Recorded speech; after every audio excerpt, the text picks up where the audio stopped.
Hi Debirians! In this video we will show you how to play Polis, a game by Fran Diaz for 2 players that lasts around 2 hours. Polis takes us to the 5th century before Christ, where Athens and Sparta, the most important state cities of ancient Greece, compete by extending their influence and their power by using force and diplomacy. So you'll be in charge of the fate of one of those poleis, balancing its expansion and economy, growing in prestige, everything to achieve the Hellenic hegemony in one of the first known human conflicts. So let's take a look to what's inside the box to get used to the components, and then we will show you the setup and how to play Polis.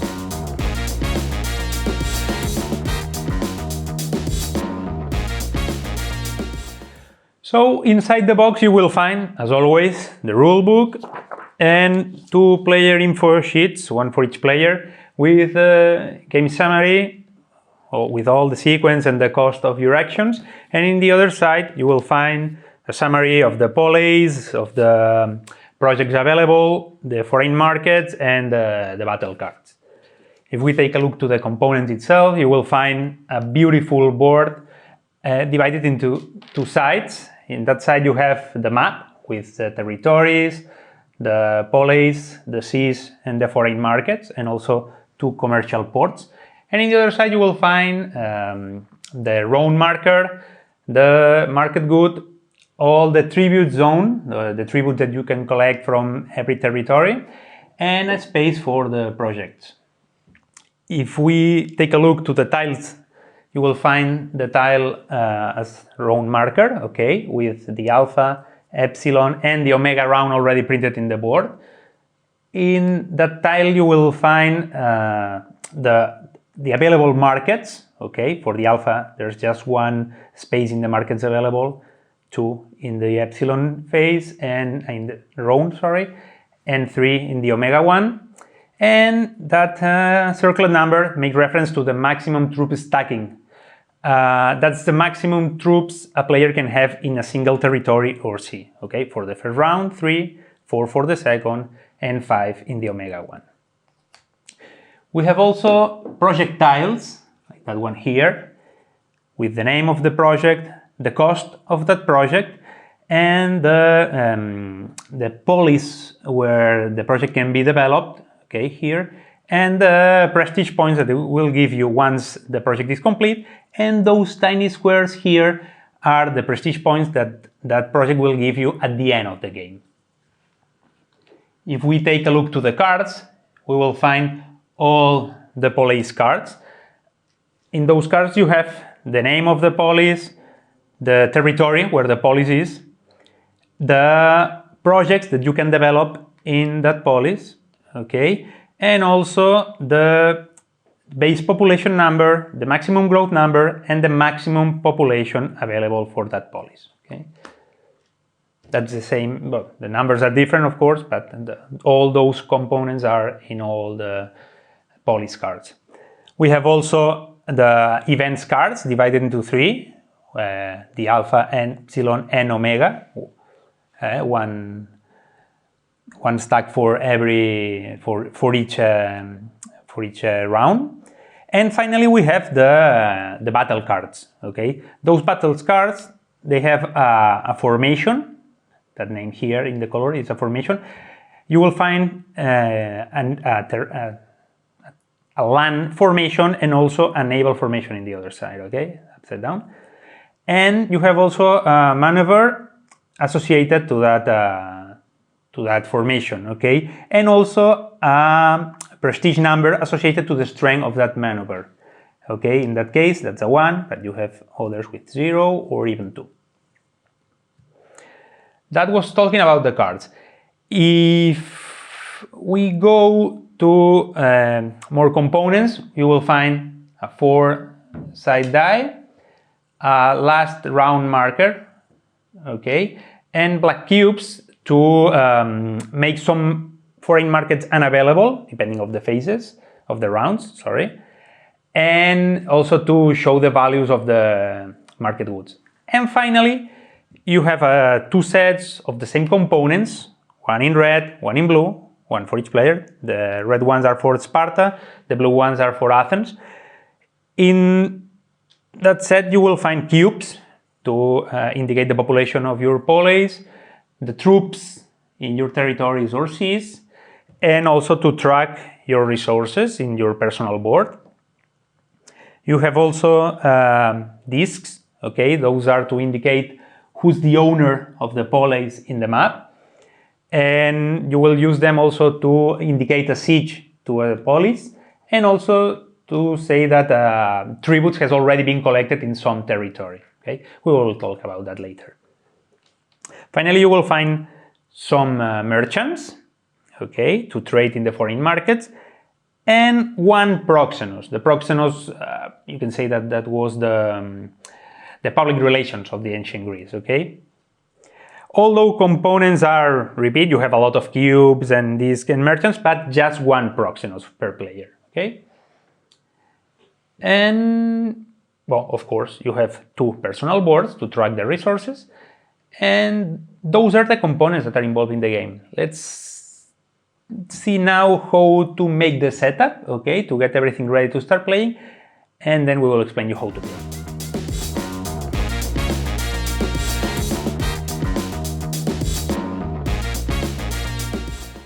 We're going to divide the setup in three different setups, okay? The common one, and the setup for Sparta, and the setup for Athens. Okay, for the common setup, first of all, obviously, take the board and place it at the center of the playing zone. Okay, and then take the event cards and shuffle separately those for the alpha phase, those for the epsilon, and those for the omega, and randomly draw one of each and place them from the bottom to the top, omega, epsilon, and alpha in the top. Okay, the other ones can go back to the box. Okay, those event cards will give you some historical context of the war, and they will have also effects that will affect both players. Okay, take also all the battle cards, shuffle them, and place them at the side. Okay, keep it at hand. Place all the polis cards at hand, except for the starting ones for both players. Now in a minute I'm going to explain you which are the starting polis cards for each player. Also leave here the die and the last round marker when you need it. Take also the round marker, place it in its space with the alpha phase showing up. Shuffle all the project cards, the tiles, sorry, and randomly place 3 on their spaces, okay? For the first round, as you can see, alpha, there's just 3. You will have 4 in the epsilon and 5 in the omega 1, but we're going to explain that later. And finally, with the black cubes, put them in the leftmost space of the market goods and cover all the spaces in the foreign market with a 4 and a 5. Okay, here you have a 4.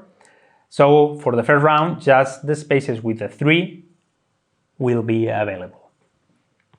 If we talk about the setup for Sparta, okay, the Spartan player must take the shift info and also the personal board, and then take all the red components, okay. Once you have all the components, place the cubes in the resources, covering the number 3 of each resource, except for prestige, cover the number 2, and except for silver, just put it in the logo. That means that you will start the game with 2 prestige, 3 of each resource, except for silver, you will start with no silver, okay? Then take also the 3 starting polis for Sparta, those are Sparti, Gideon, and Pylos, and place in the cards as many cubes as the base population, 4, 1, and 2 respectively.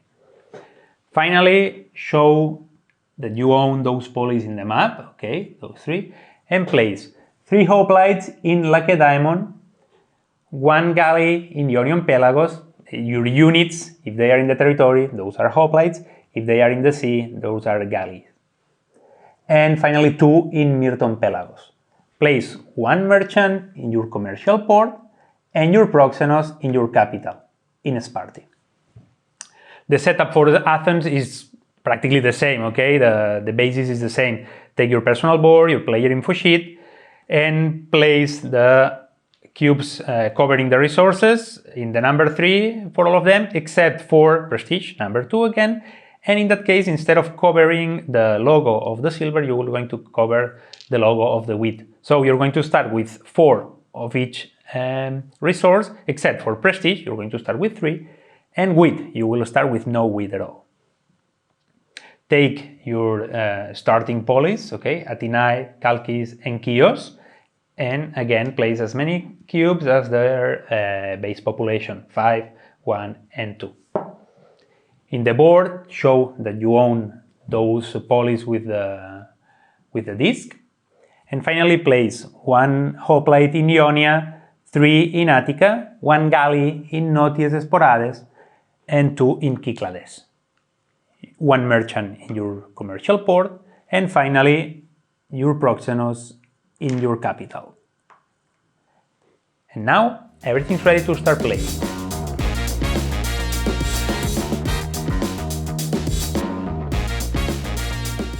Okay, a game of polis is played over 3 rounds. Okay, the first thing that you must do in your round is to update the round marker, okay, showing the round that you're going to play, because we're going to simulate the first one, just leave it in the alpha.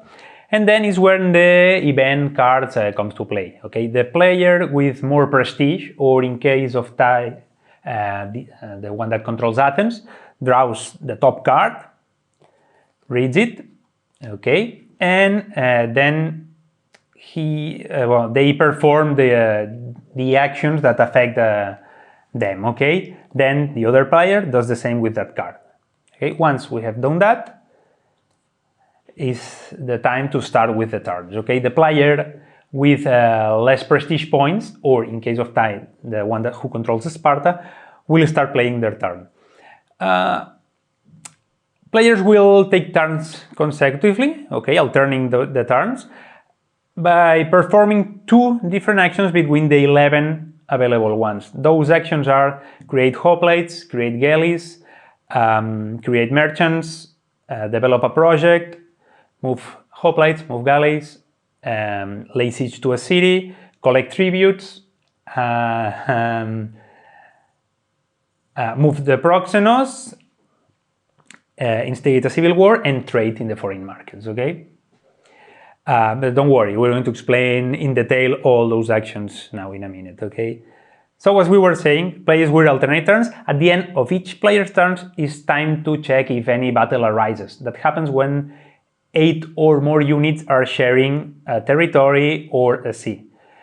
As you can imagine, because we said before, that number shows you the maximum troops that a player can have in a single territory. So in the first round, you won't have any combats because the maximum troops in a region is 3 per player, so it will be 6. But in the next rounds, battles can arise, battles can happen.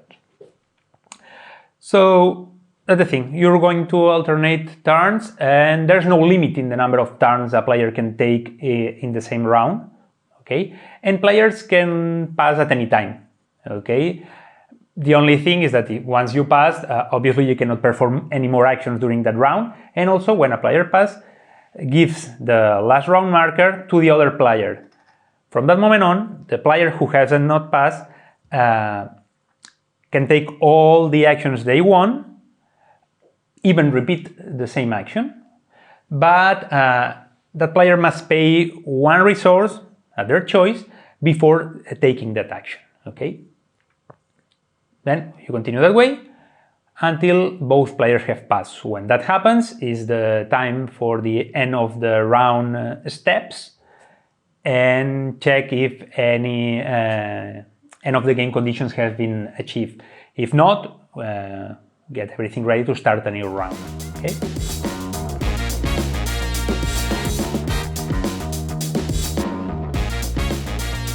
Now we're going to see in detail every one of the 11 actions allowed during your turn, okay? But remember, you have to choose 2 different ones between all those 11. You cannot repeat the same action twice in a turn. Okay, so the first action is to create hoplites. You can create hoplites from one of your polis by paying 1 iron or 1 silver per hoplite that you want to create. Then take as many cubes from your polis as hoplites you are creating and place them into the territory where the polis is. But to place those cubes, you have to respect first the maximum troop stacking. So for example, if I want to create in Sparta, now I cannot because there are 3 cubes, but let's imagine that those cubes are not here. So I pay 3 of iron, 1, 2, 3, and then place the 3.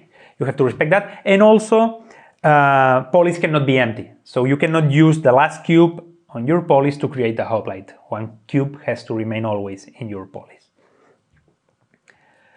The second action is to create galleys. The process is the same as create hoplites, okay? You can create galleys from one of your polis, paying 1 wood or 1 silver per galley that you want to create.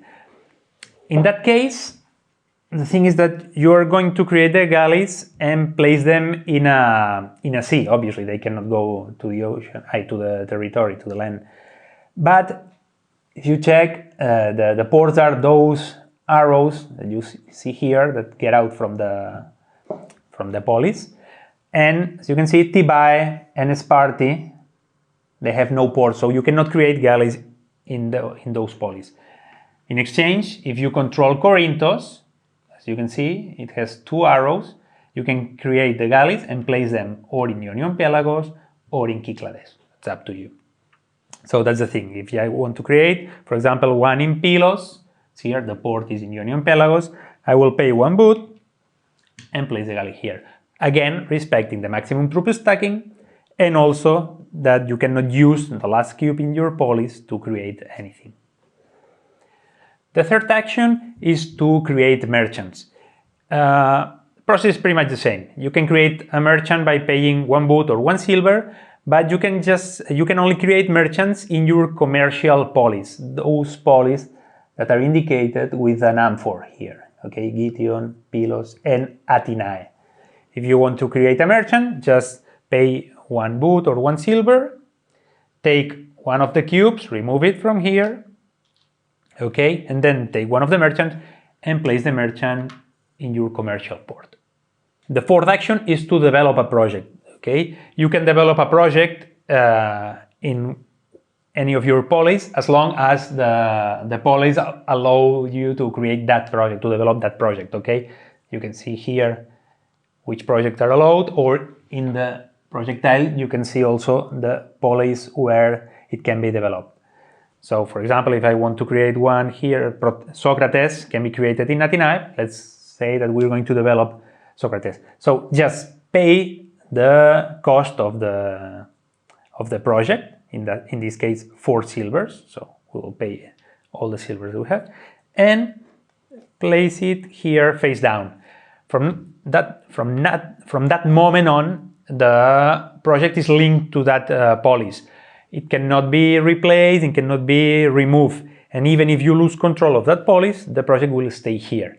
At the end of the round, in one of the end of the round steps, is when the project is complete and will give the prestige points to the owner of the polis at that moment. So it could happen that you have paid for a project, but during that round you lose the city, you lose the polis, and your rival will get the prestige points. The next action is to move hoplites. You can move hoplites from anywhere, they can go through the territories by paying 1 prestige, and they just have to move from anywhere but to a single territory. Okay, so you can move from here, all into a territory, for example. The thing is that your hoplites can cross territories or seas, but not both at the same time. And the territories where they start and where they finish their movement is not considered. They are not considered cross. Okay, just where you are passing through. So you can start in the land, cross the ocean, and go here. That's allowed. What you cannot do is to start here, cross that sea, the other one, get into the territory, into the land, and then continue, because you will cross sea and land at the same time. That's not allowed, okay? But, well, that's the thing. So they can go at the same destination, respecting first the maximum troop stacking in the destination, and also during all the trip, okay? So it's important to control that, okay? Also, you cannot cross territories or seas that are controlled by your opponent.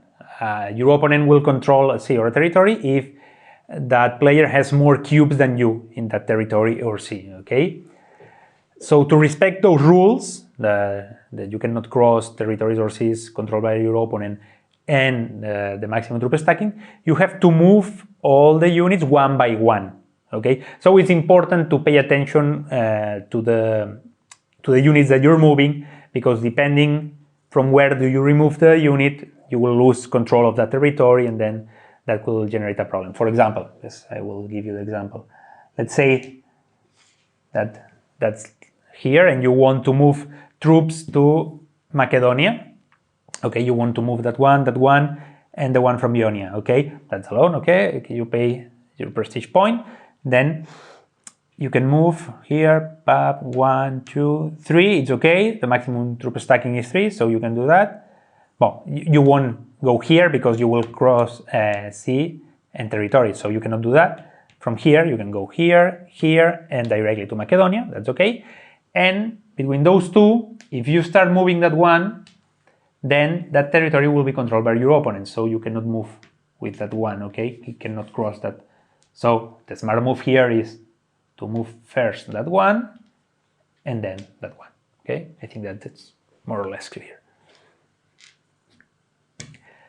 Okay, also, that's important, your hoplites cannot go into non-colored areas. Those here in Epidemnos and Abdera, the territory around those, and they cannot go to the foreign markets, okay? Just the merchants can go there. The next action is to move the galleys. The galleys move like the hoplites, but obviously they cannot go into the land, okay? Just around the sea. You have to pay also 1 prestige point to move your galleys, and they can go from anywhere but to a single destination. And again, they have to respect the maximum troop stacking, and they cannot cross seas controlled by your rival. The next action is to lay siege to a polis, okay? Let's say you can lay siege to a polis if you are controlling the territory, okay? And if you have at least as many cubes as the fortification number of that polis. The fortification number is just the number of the base population, okay? So the numbers shown in the board, okay? So in that case, we have 3 cubes and the fortification value is 1. We are controlling that territory because we have more troops than our rival. So we can attack, we can lay a siege to that polis, okay? To do that, you have to roll the die, and if the value is equal or higher to the fortification value of the polis, the siege will be a success. If the roll is not successful, you will lose 1 troop, okay? Let's say that we are here, okay? Because 1, obviously, I can take a 1, even if you have really bad luck, 1 with die. I mean, so let's imagine that we're attacking that 1. We need a 3. We have a value of 2. Okay, you have to lose one unit, 1 hoplite, and then place a disc. That's considered a siege disc. Okay, that disc will give you a +1 in your next try to siege that city, that polis. The disc will remain here, except if you remove the troops from the territory, then the siege is incomplete and the disc goes back. Or if your rival tries to siege that polis, okay, let's imagine that they arrive here. So if they start a siege, we'll remove that one, or at the end of the round. Okay, at the end of the round, all the siege discs are removed from the board. Okay. Also, if the roll was unsuccessful, but the polis was controlled by your opponent will lose also a unit, okay, from that polis. And if that makes the polis to run out of cubes, the polis will become a neutral polis, okay. If the polis was neutral when you failed the siege, the polis won't lose anything because they have no population, okay, don't worry. Then, what happened when the siege is successful? Okay, let's imagine that we are here. Okay, we roll a 3, then the siege is a success, so we will draw. We'll take the polis card. Okay, and we have to place here as many cubes as the base population if the polis was neutral. Okay, 3 in that case, or as many cubes as our rival had in that polis when the siege was successful, if it was controlled by our rival, okay? And then you will win as many prestige points as the fortification value of the polis. In that case, 3. 1, 2, 3. And finally, place a disc to show in the board to show that you own that polis. Well, I didn't say it before, but you have to pay 1 prestige point to lay siege to a polis, okay? And if your rival's proxenos is in that polis, the proxenos is captured, okay? And the proxenos can always be recovered by paying 2 silver, okay? Just that player will pay 2 silvers and the other one will get 2. The next action is to collect tributes from a territory, okay? If you control a territory and you have at least 1 polis in the territory, you can collect tributes by paying 1 prestige, except if you're collecting the tributes from your capital. Okay, if you are the player who controls Athens and you want to take the tributes from Attica, you won't pay prestige. Same thing with the Spartan in Lacedaemon. Okay, but let's imagine that we're collecting tributes in Boeotia. We have to pay 1 prestige point, and then take all the hoplites that you have in that territory, and you have to place them in the tribute zone. Okay, you can place them in the column that you prefer, but consecutively. I mean, if I want, I don't know, wine, okay, I can put that one here, and let's say that we want also put, you will receive the first value showed in the tribute section. Okay, so in that case, no iron, 1 boot, 3 wines, and no wheat. What you cannot do, obviously, is to place the things like that. Okay, you have to do it consecutively. That's pretty obvious, but who knows. Then once you have collected the items, okay, adjust them in your personal board. Okay, let's 1, 2, 3 wines, 1 boot. You can return the hoplites in the territory, and finally place a disc here to show that tributes has already been collected from that territory in that round, and players cannot collect more tributes from here that round. Okay. The next action is to use your merchants to trade in the foreign markets, okay? You can do that just if you control at least 1 commercial polis, okay? That's not a problem for Athens, because you cannot lose your capital, okay? So that's something that I forgot to mention before. The siege, you can siege the polis that you prefer, but as an exception, you cannot lay a siege to your rival's capital. Okay, so you cannot lose those polis. But the thing is that that's not a problem for Athens, as we were saying, to trade, because the capital is the commercial polis. But Sparta has to pay attention, because Pylos and Gition are not their capital. So if that player loses control of those polis, that player won't be allowed to trade in the foreign markets. Also, if the blue player, if the Athens player controls Pylos and Gition, that player cannot use those commercial ports to use the commercial port of the red player. Okay, you can just use your own.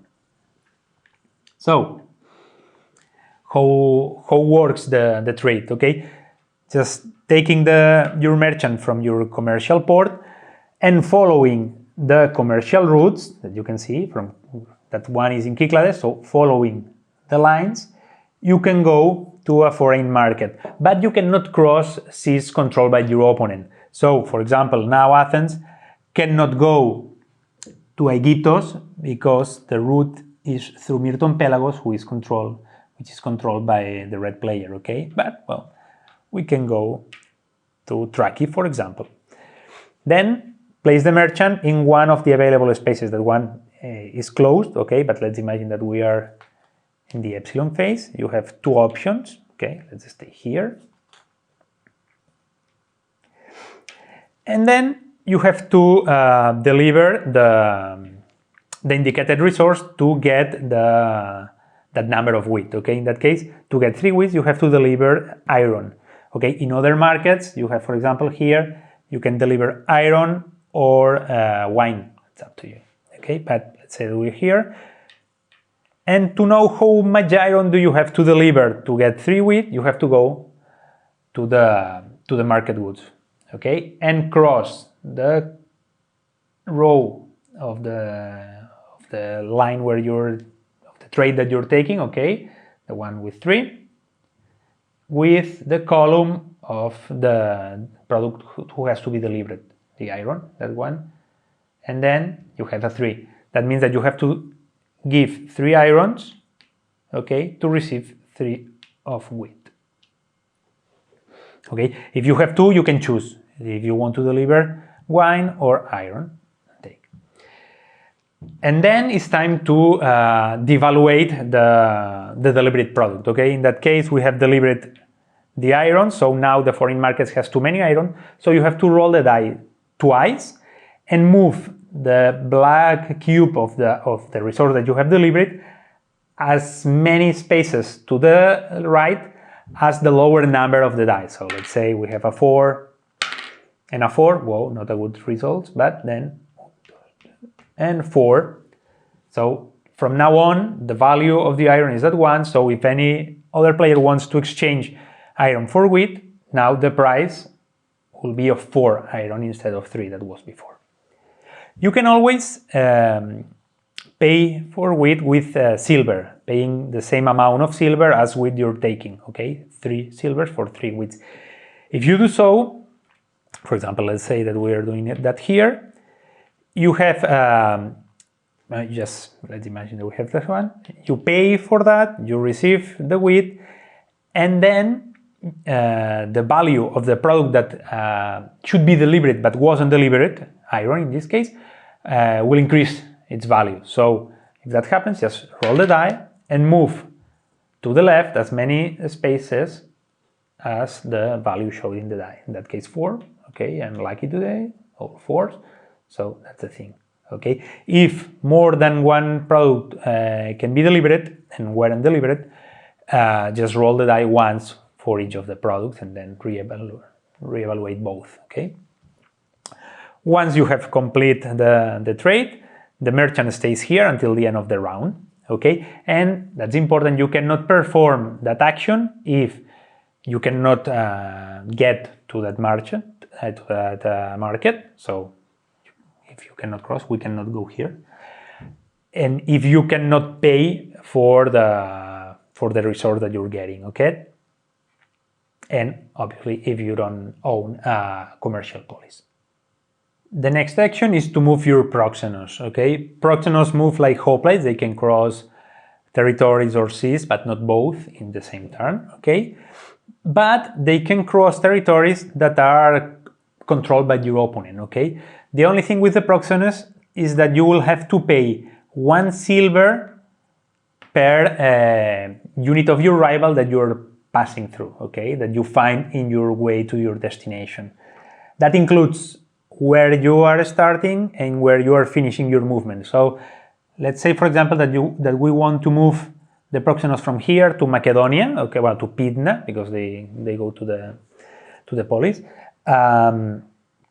You have 2 options. You can move in the territories, but that way you will have to pay 1, 2, and 3 silvers. The smart move here will be to move him through the sea, okay? Just getting to Cyclades and here, oh, here, doesn't matter. So that way you will have to pay just 1 silver.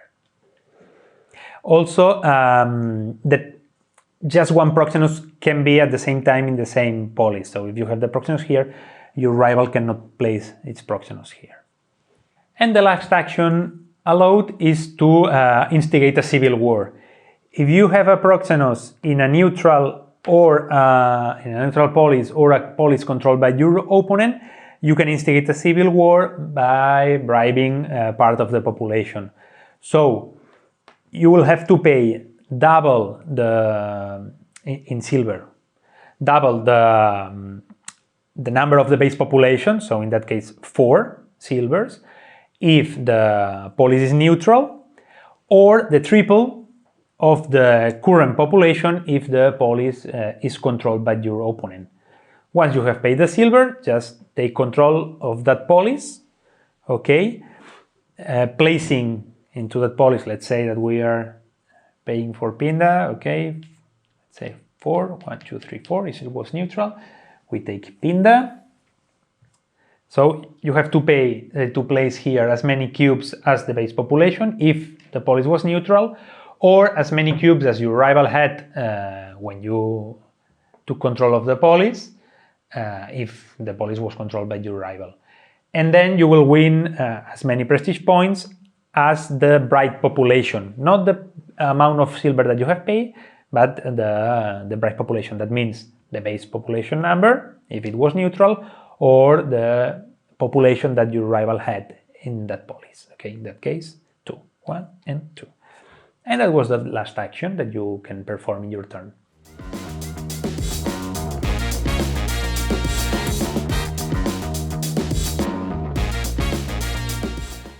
So now that you know all the available actions, as we were saying before, just alternate turns, but remember, after each player's turn, you have to check if any battle can arise, okay? And as we said, that will happen if 8 or more troops are sharing a territory or a sea. Okay, for example, here we have 8 galleys in Myrton Pelagos, so a battle will start here.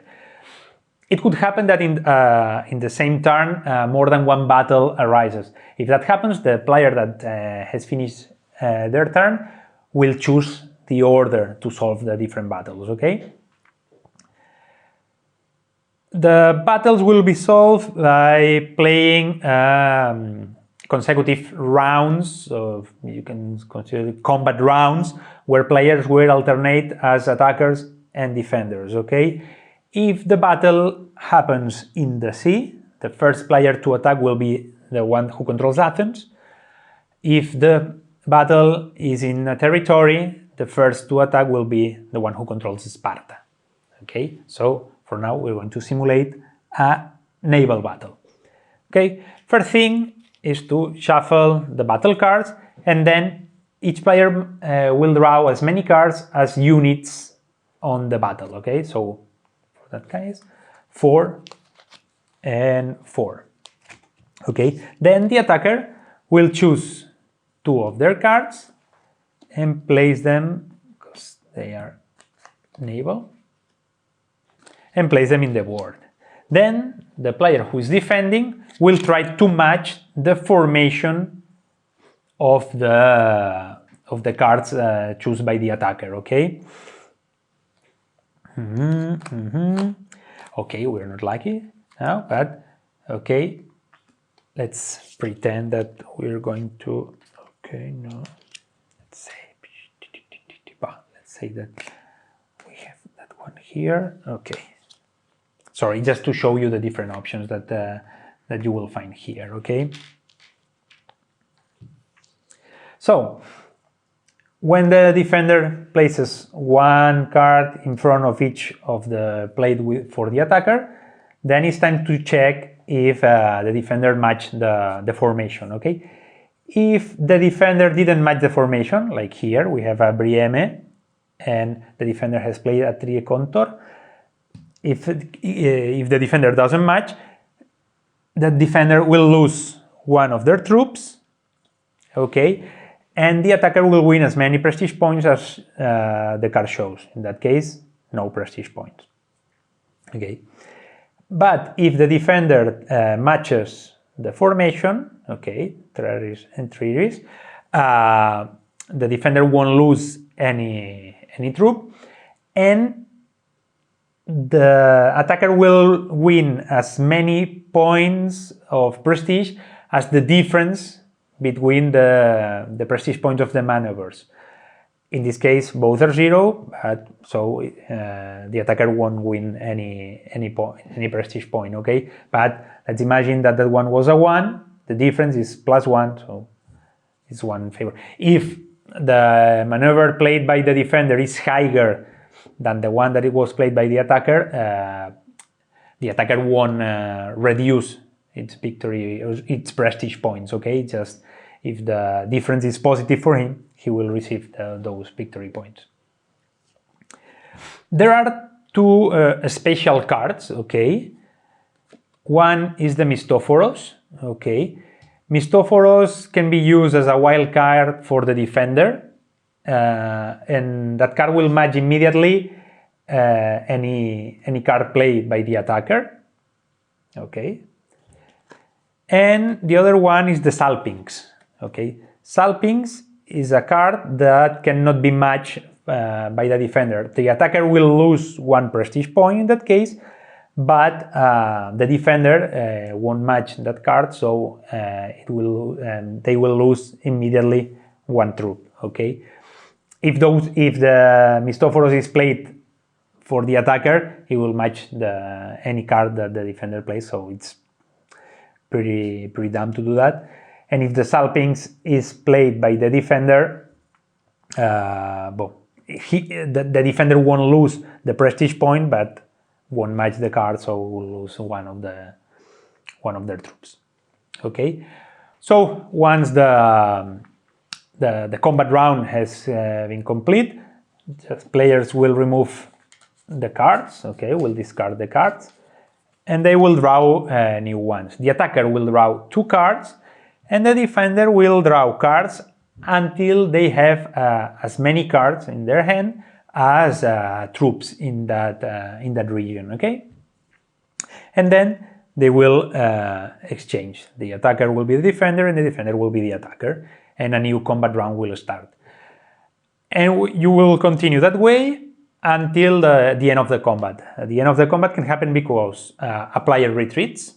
That player will lose 1 prestige point and the other one will win 1, but the battle is done. If one player has less than 2 troops in that territory, let's imagine that we have lost all that, because we have just 1, the battle stops here, or if the deck runs out of cards. Okay, in those 3 cases the battle stops. It could happen that the battle stops, but you still have 8 troops in that sea or territory. If that happens and nothing changes in your next turn, a new battle will arise in that territory or sea.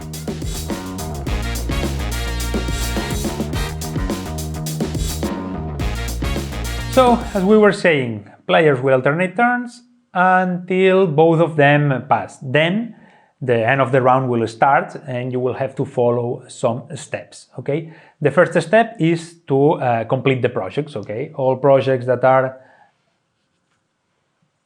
face down in the polis are turned up, and players who own those polis will receive the prestige points shown here. In that case, 3, 1, 2, 3. Okay, the next one is the food step. In that case, you have to feed all the population that you have in your polis, okay? So you have to pay as many wheat as cubes you have in your polis, okay? If you cannot pay just with wheat, you will have to spend prestige points. And if you cannot pay in any way, you have to give up to some of the polis. But what you can do is to give up to part of the population, okay? You have to give up to the entire polis, okay? If the case if you arrive to a point that you just own your capital, Athena, and you don't have enough wheat and prestige points to pay or to feed your population, you will immediately lose the game, okay? That's one of the conditions to end the game. Okay, so after the food phase, it comes the growing phase, okay? If you still have some unused wheat, you can pay 1 wheat to increase the population of any of your polis by with 1 cube, okay? So let's imagine that we have that here. You can pay 1 wheat and you can place another one here, okay? The next phase is to check for megalopolis. Okay, all players with a population higher than the base population in any of their polis will receive 1 prestige point per megalopolis. So in that case we have 1 here, but let's imagine that we have that. We will receive 2 prestige points because the base population is 1. We have 2 population, and here is 2. We have 3. Also, in the previous step, when you were paying wheat to grow your city, you have to respect the maximum grow, okay? And also, you cannot have more population than the maximum population allowed, okay? That's why those numbers are 4. And all those steps are take after alpha phase, epsilon phase, and omega phase. The last 3 are not played or are not after the omega phase. So if any other conditions of the end of the game has been accomplished, now in a minute I'm going to explain you those conditions.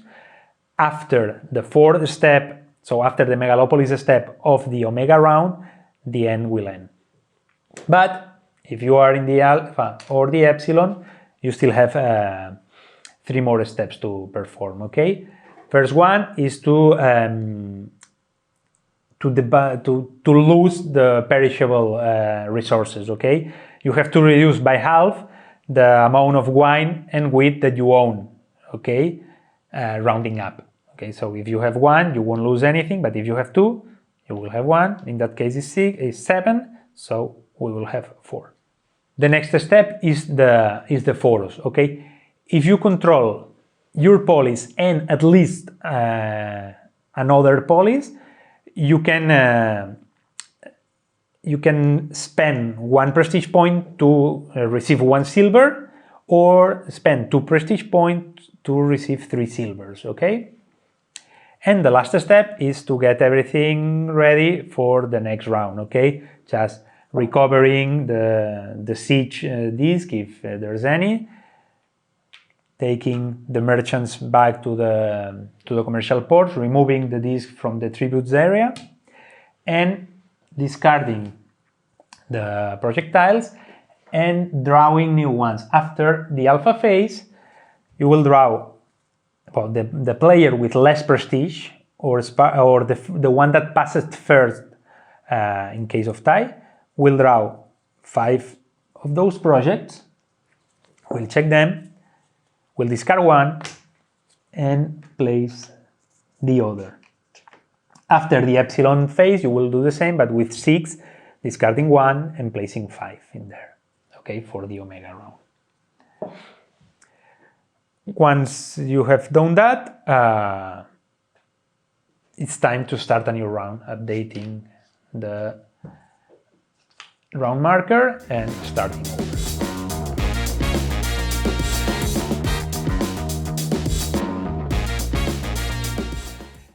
And as we were saying before, the game can end well, because of different things. If a player has no prestige points before start a new round, that player will lose the game immediately. If a player has to pay with prestige points for something and that player has no prestige points, that player will lose the game immediately. And if during the food step at the end of the round, a player cannot feed the population of their capital, that player will lose immediately the game. If not, the game will end at the end of the megalopolis step, at the end of the omega round, okay? That's the natural end of the game, and then players will add their prestige points to the total population of their polis and to the prestige points at the end of the game given by the projects that they have complete, okay? Those tiny squares here. So just by adding those three results, you will have the final score and the player with more points will be the winner. And well, that's Polis actually, a nice strategic game that is probably a really good entrance to the world of war games because of, well, some tiny concepts that will be familiar if you get into that world, like area control and that asymmetric in the players. Okay, so well, we hope you enjoy that one versus one game and that you have found interesting the video, and see you in the next one, and remember to keep playing. Bye.